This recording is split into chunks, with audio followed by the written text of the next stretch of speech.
sevdim. Çiçekli yazımı kışa dönderdin.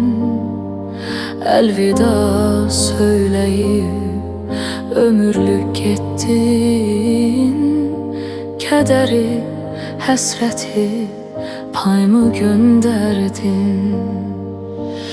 Mən səni bu qədər sevməməliydim. Ürəksiz birinə meyil salmışam. Bilmirəm haraya, hayana gedim. Tale yollarında azıb qalmışam. Mən səni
bu qədər sevməməliydim.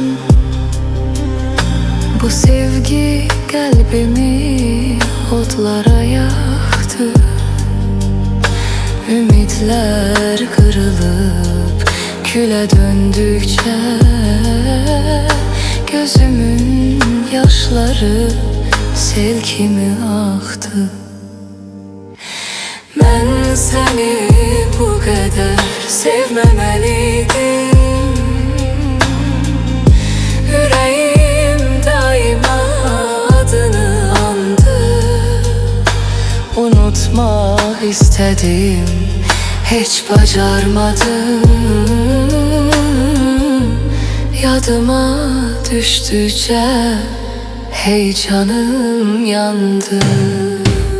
Mən səni bu qədər sevməməliydim.